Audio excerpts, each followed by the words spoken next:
What's up, boys? Tricks Ridiculous back with another video. So in this video, I wanted to do a little sidebar on the roadmap and talk about the additional content and features that we see featured at the bottom. So those four are Omega level threat missions, multiplayer mega hives, post level 50 progression, and then outfits inspired by the Marvel Cinematic Universe. So we're going to talk through all four of those today. Which ones I think will be the most impactful, for getting, player retention, getting players back into the game, keeping players engaged, and which things, some pitfalls that they actually have to watch out for with some of these.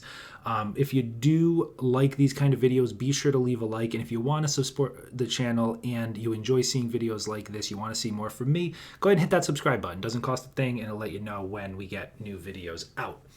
All right, so starting with the Omega level threat missions. So what we know from these are basically going to be high-end 4-player only missions. We've been waiting for these for quite a while, and basically the only two that we know are definitely, part of the launch of these missions are going to be the Super Adaptoid mission, which is the final boss from Kate Bishop's DLC, and the Cloning Labs. All right, we saw a very brief clip of the Cloning Labs during the actual Square Enix Presents stream, so we do know that those two at the very least are probably coming. As far as maybe a Maestro version, not sure. I would suspect they might do a Maestro one, maybe not. But for me, these are definitely going to be some of the most important pieces of content that we get. And, aside from maybe the Black Panther expansion itself, this is definitely going to be the most impactful thing that we get for the game. Aside from, when you look at some of the other ones, Tachyon Anomaly, Red Room Takeover, hell, even like the Cosmic Cube, like those don't really mean anything if they're not extremely repeatable, whereas the Omega level threat missions, at least in my eyes, look like they will be extremely repeatable, grindable end game content. Looks like they're going to have unique loot in each of them for each character, and it looks like you might even only be able to do them each once a week, at least for the loot. So I know that's definitely going to be something that I'm going to be playing, with viewers on stream, definitely helping folks through, through theirs on a weekly basis.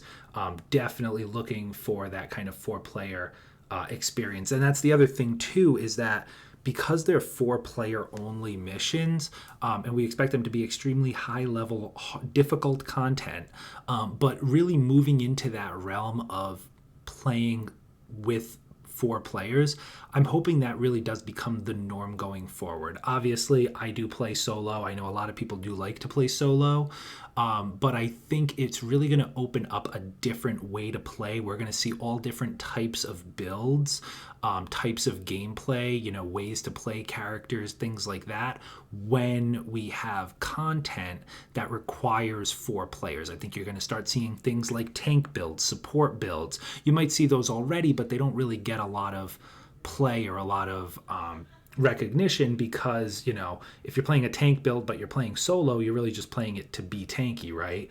You're not playing it really to support 3 other players. But I think with 4-player content, I think we're going to see a lot more of that, and I'm really excited for it. Next one, multiplayer mega hives. So this would be nice. I'm not really sure why this has taken so long, to be 100% honest with everybody. I think the only thing I can think is they might be struggling with the actual levels itself. So for example, if I'm on level 7 of the mega hive and you're on level 2, how can we match together? Like, what level does it count as for both of us? Do you know what I mean? So that's the only thing I can think of holding this back. I do hope that in addition to the mega hive, it also includes the 14-layer hive. That's actually one that I like grinding even more for the loot, especially because you can get Jarvis Barrier gear from that. So that's definitely one that, would be a lot less monotonous if we could get other players in it with us. So that'll definitely be a fun one. Post level 50 progression. So this is really good. I definitely want to see this.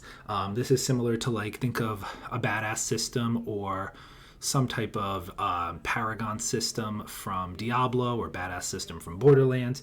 Just something where we get very minor incremental bonuses or boosts once we're already level 50, so that the XP that we actually are getting is not really going to waste. So this is definitely nice to see. The only little pitfall I would advise them on for this. And this just goes back to, I'll tell you a little story about me playing Borderlands 3. So Borderlands 3 has kind of that badass system where you get, just very minor boosts. Could be like, half a percentage damage boost, half a percentage reload speed, things like that for every level. Well, I'll tell you what happened. So I was playing on PC, and I ended up getting in a random game with random people. It was one of those, takedowns, the Malawan takedown, and didn't think anything of it, just jumped in like nothing. And of course, unbeknownst to me, completely out of my control, someone in the game with me was hacking. All right, and he was hacking to the point where the entire team was getting 100 billion experience for every enemy killed. So really, as soon as the mission started, I instantly jumped up about 5,000 badass ranks, and it totally ruined the post 50 progression system for me.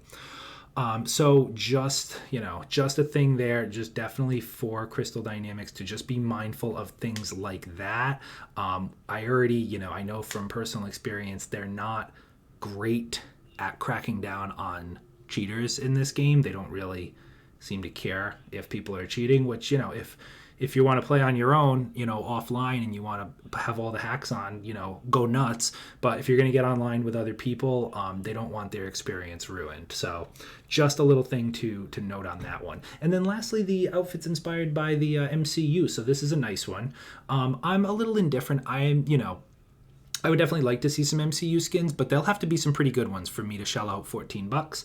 I know there was a little bit of controversy where, they mentioned, if you see in the column there for the Red Room Takeover, they did mention that, new hero outfits and new Marvel Cinematic Universe skins would be coming at the time of the Red Room Takeover. But then, of course, they tweeted and the caveat that they will exclusively be available in the marketplace. So, a lot of people were a little salty about that. I personally didn't mind that too much. I don't think that's the largest deal in the world, just because, what did you really expect? A lot of people were willing, a lot of feedback we saw was, I'm willing to spend X amount of money if you give me this costume from the MCU. So now here they are, they're doing it, and people are mad that they have to spend real money. But it was that, or, pay for your DLC content, pay for all of these as little, DLC pieces. So it's one or the other. It's kind of pick your poison. I would have liked to see, at least like for the